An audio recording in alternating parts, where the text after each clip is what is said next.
Greetings everyone. I, Jasleen Kaur Anand, member of social media team, welcome you all to the official YouTube channel of Amrapali University. Today we have with us CEO Kumau Sumit Pandey sir. Hi sir. Good afternoon. Good afternoon sir. Sir अभी आपने हमारे college में अपना event लिया, आपका क्या कहना है? सबसे पहले हैप्पी चिल्ड्रंस डे सबको। और आज मैं आम्रपाली में एक साइबर क्राइम पे लेक्चर डिलीवर किया यहाँ पे। काफ़ी अच्छा क्राउड है, काफ़ी अच्छे स्टूडेंट्स हैं and the questions they asked वो भी बहुत अच्छे हैं and relevant with the day to day cyber evolving cyber crime. And मेरे द्वारा यहाँ पर साइबर क्राइम्स में लेक्चर दिया गया जिसके अंदर कैसे हमें स्टॉकिंग से बचना है, हमें स्टॉकिंग नहीं करनी है एंड उसके अलावा साइबर बुलिंग पे मैंने लेक्चर दिया जिसमें हमें ऐसे कोई भी चीज़ शेयर नहीं करनी है सोशल मीडिया पर जो किसी के इमोशंस को इफ़ेक्ट कर सकती है। मेरे द्वारा बताया गया कि कैसे हमें अननोन सोर्सेज से जैसे जो एप्लीकेशंस हैं उनको इंस्टॉल नहीं करना अपने फ़ोन्स में। हो सकता है वो एप्लीकेशन जो मालवेयर इन्फेक्टेड हो सकता है कि उसमें जो मालवेयर है वो की लॉगर्स हमारा सारा डेटा किसी रिमोट डेटाबेस में डाल दे। हमें कैसे मैंने मेरे द्वारा बताया गया कि एईपीएस बेस्ड फ्रॉड्स क्या होता है। ये आधार जैसे हमारा आधार अनेबल पेमेंट सिस्टम है, इसमें कैसे हमें अपने बायोमेट्रिक्स को लॉक करना है और इलीगल जो लोन ऐप्स चल रही थी, उन लोन ऐप्स के से कैसे बचना है कि हमें कभी भी अगर कोई भी ऐप इंस्टॉल करनी है, तो उस ऐप की हमें परमिशंस देखनी पड़ेंगी कि वो ऐप जो है वो कुछ ऐसी परमिशंस तो नहीं ले रही जो कि आगे फ्यूचर में मेरे को और मेरे परिवार को हार्म कर सकती हैं। फॉर एग्ज़ाम्पल कुछ महीनों पहले लोन ऐप्स क्या कर रही थी कि वो हम इंस्टॉल तो कर रहे थे, साथ में वो हमसे परमिशन ले रही थी हमारी कॉन्टैक्ट जो शेयरिंग है। तो फ़ोन के जो कॉन्टैक्ट्स थे वो शेयर हो जा रहे थे और बाद में लोन रीपेमेंट के बाद भी वो हमारे परिवार को जो मोबाइल नंबर्स ऑलरेडी उनके पास जा चुके हैं उनको अभद्र भाषा में उनसे बातें कर रहे थे। तो मेरे द्वारा आप बताया गया कि क्या डीप फेक क्या होता है। डीप फेक टेक्नोलॉजी नई टेक्नोलॉजी है और इसको कैसे हमें इसका सदुपयोग करना है, दुरुपयोग नहीं करना है और कैसे हमें कभी भी अगर सोशल मीडिया पे किसी भी तरह का कोई भी मटेरियल को एक्सचेंज करना है, तो हमें उसकी वेरासिटी चेक करनी पड़ेगी कि वो ऑथेंटिक है कि कहीं ऐसा तो नहीं डीप फेक वीडियो हो सकता है वो रिलीजियस सेंटिमेंट्स या किसी कम्युनिटी के सेंटिमेंट्स को हर्ट करे और उसके लार्जर पब्लिक जो हो रिपरकशंस बहुत ज़्यादा हों। मेरे द्वारा डिजिटल अरेस्ट पे भी बात की गई, जिसमें मैंने बताया आपको कि कैसे डिजिटल अरेस्ट एक नया स्कैम चल रहा है, जिसके अंदर एक फेक स्टोरी बनाकर आपको काफ़ी टाइम तक एक मॉनिटर के आगे, कैमरा के आगे बंदी बनाया जाता है और उससे कैसे बचना है। मेरे द्वारा बताया गया कि कैसे मालवेयर से बचना है। कुछ पेन ड्राइव्स हो गई, ओटीजीज़ हो गई या फिर रिमोट जो वेबसाइट्स वो ऐप्स होती है जैसे क्विक शेयर, टीम व्यूअर, इनसे कैसे बचना है। कभी अगर हम इंस्टॉल करते हैं, किसी काम से इंस्टॉल होता है, कोई टेक्निकल सपोर्ट के लिए इंस्टॉल किया जाता है, तो उसके बाद हमें कैसे उसको अनइंस्टॉल करना है, क्यों अनइंस्टॉल करना ज़रूरी है उसको, मेरे द्वारा बताया गया। मैंने बताया कि जैसे हम जब ओल्ड फ़ोन्स को भी बेचते हैं, तो उस केस में भी हमें उसका डाटा कैसे इरेज़ करना है, कैसे ओवरराइटिंग उस डाटा की करनी है ताकि हमारा डाटा जो है, वो गलत हाथों में ना पड़े।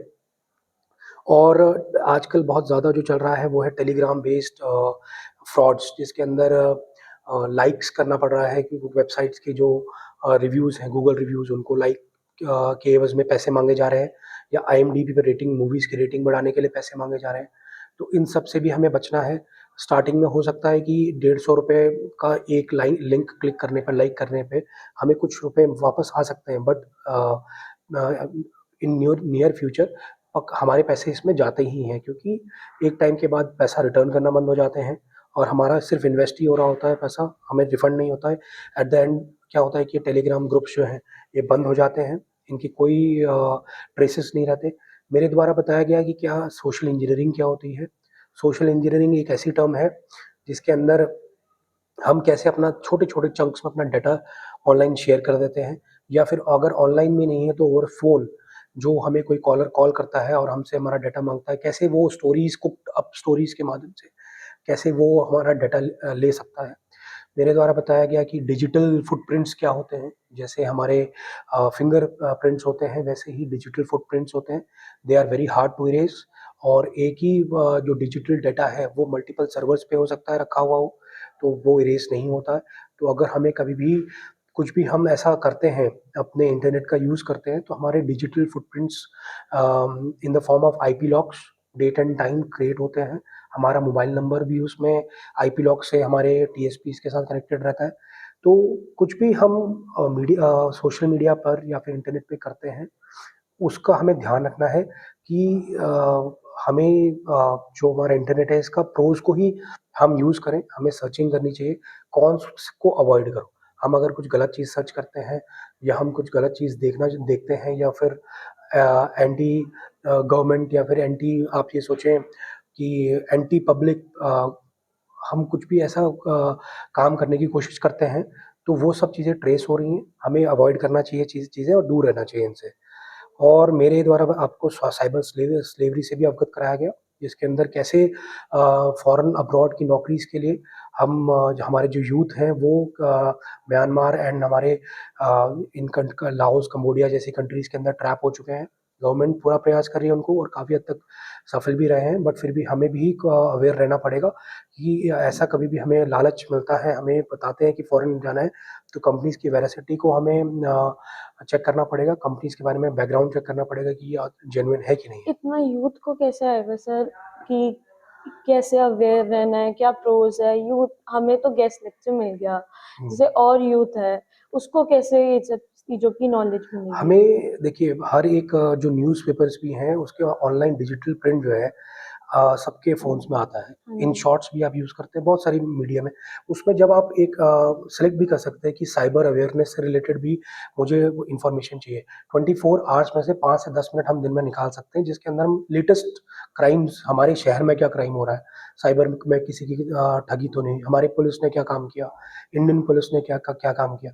बहुत वास्ट नहीं है इसका। और दूसरा, कभी भी साइबर क्राइम से अगर बचना है, हमें खुद से खुद से पूछना पड़ेगा कि क्या जो मैं करने जा रहा हूँ इसका क्या रिपरकशन होगा? क्या जो मेरे को कोई फ्री कुछ सामान दे रहा है, क्या ये मुझे क्यों फ्री सामान दे रहा है? लेट्स से वो मुझे बोल रहा है कि आप ₹150 इन्वेस्ट करो, मैं इसका 300 दूँगा। तो हमें ये सवाल पूछना पड़ेगा कि अगर इसके पास इतनी अच्छी मशीन है पैसे बनाने की, तो ये अपने पैसे डबल करे, हमसे क्यों बोल रहा है? तो हमें जब तक खुद से सवाल नहीं पूछेंगे और अवेयर नहीं रहेंगे, तब तक हम साइबर क्राइम से बच नहीं सकते। और जैसे आपने बोला था कि टेली मार्केटिंग जो है, ये टेलीग्राम जो है, उसमें सर ये स्कैम्स होते हैं वो तो अलग है, पर आजकल उसमें ऑनलाइन ब्राउजिंग भी चल रही है, हुँ, शॉपिंग, वो सब चीजें हैं। बिल्कुल। तो इन दोनों चीजों में डिफरेंस क्या हुआ, कैसे पता चलेगा? नहीं, ऑनलाइन ब्राउज़िंग अलग चीज़ हुई। ब्राउज़िंग का मतलब हो गया कि आप कुछ वेबसाइट को सर्च कर रहे हो। जैसे अब तो न सिर्फ़ टेलीग्राम ही नहीं, व्हाट्सऐप के अंदर भी आपके फ़ीचर आ गया है, जिसके अंदर आप एआई की मदद से क्वेश्चन्स पूछ सकते हो, और वो आपको गूगल से सर्च करके। मार्केटिंग भी हो रही है, जैसे उसमें शॉपिंग चल रही है टेलीग्राम में, हुँ। रीजनेबल प्राइसेस में। तो अब हम डिफरेंशिएट कैसे करें कि ये मार्केटिंग कर रहे हैं सिर्फ पैसा कमाने के लिए, और ये हमारे साथ स्कैम कर रहे हैं? देखिए, एक मैं इसका सिर्फ़ एक सॉल्यूशन बताता हूँ। इन केस अगर कभी भी आप ऐसे ट्रैप में फँस भी रहे हैं, आपको लगता है कि बहुत चीप सामान मिल रहा है, तो एड्रेस में थोड़ा ट्विक करिएगा, एंड कैश ऑन डिलीवरी करिए उसको, ओके। ठीक है? कैश ऑन डिलीवरी में क्या होगा कि आपकी ऑनलाइन पेमेंट नहीं होगी। क्या, हम्म। अगर मान लो वो सही में सामान बहुत सस्ता था, और हमें जैसा लगता है अंदर से कि वो हमसे FOMO, fear of missing out रहता है कि हम मिस कर जाएँगे उस डील को। कैश ऑन डिलीवरी मँगा लो। अगर होगा तो हम पेमेंट कर देंगे उसको, सामान सही मिला, नहीं तो हमारा ऑनलाइन से तो बच गए हम। हम्म। ये।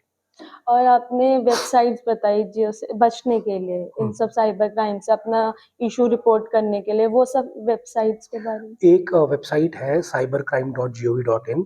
इन केस अगर कभी भी ऐसा फ्रॉड, किसी भी तरह का फ्रॉड होता है, इसके अंदर जो टैब है रजिस्टर और कंप्लेंट, इस टैब के अंदर जाके आप कंप्लेंट रजिस्टर कर सकते हैं। और इसका जो सेकंड टैब है वो है ट्रैक कंप्लेंट। इसके अंदर आप अपनी कंप्लेंट का स्टेटस ट्रैक कर सकते हैं कि मेरे जो कंप्लेंट है उसका क्या हुआ, कहाँ पे अभी पेंडिंग है। थर्ड टैब है इसकी कि report a complaint. Report a complaint बहुत अच्छी वो है कि कभी-कभी हमारे साथ किसी प्रकार का कोई क्राइम नहीं होता। बट हाँ, ऐसी कम्युनिकेशन ज़रूर हो रही होती है कि जिसको हमें रिपोर्ट करना ज़रूरी है। तो वो चाहे व्हाट्सएप के माध्यम से हो, चाहे फेसबुक के माध्यम से हो, social media, phone numbers, SMS के थ्रू, ठीक है? और डीप फेक वीडियोज़ और आपके किसी भी तरह का जो क्राइम हो, साइबर क्राइम है, अदर साइबर क्राइम्स, उसको आप रिपोर्ट भी कर सकते हैं यहाँ पे, ताकि गवर्नमेंट इस पे स्टेप लेके उसको प्रोएक्टिवली बंद करा सके। और जैसे अब ये कॉलेजेस में लीगल एड अवेयरनेस के ग्रुप्स बने, आपके अकॉर्डिंग ये बेनिफिशियल रहेंगे? बिल्कुल, बहुत बेनिफिशियल है। लीगल एड ग्रुप्स जो हैं वो कहीं न कहीं एक मीडियम बन सकते हैं पुलिस प्रशासन के बीच में, कॉलेज के बीच में। आपने जैसे बताया कि अभी की कॉलेज के स्टूडेंट्स जो हैं उनको कैसे पता चलेगा कि क्या नया चल रहा है? एक तरीका लीगल एड ग्रुप भी है। अगर वो रेगुलर टच में रहें किसी जो साइबर का पुलिस स्टेशन है, साइबर सेल्स जो डिस्ट्रिक्ट का साइबर सेल है, तो आपको क्राइम का नया तरीका भी पता चलेगा कि हमारे एरिया में एंड इंडिया में एज़ अ होल किस तरह का नया पैटर्न चल रहा है। और वो आप अपने चैनल्स के माध्यम से एंड अगर आप बुकलेट्स के माध्यम से बहुत अच्छा प्रोपेगेट करा सकते हैं अपने स्टूडेंट्स को। Thank you, sir, for all the information. It welcome. was great having you. Thank you, everyone, for watching.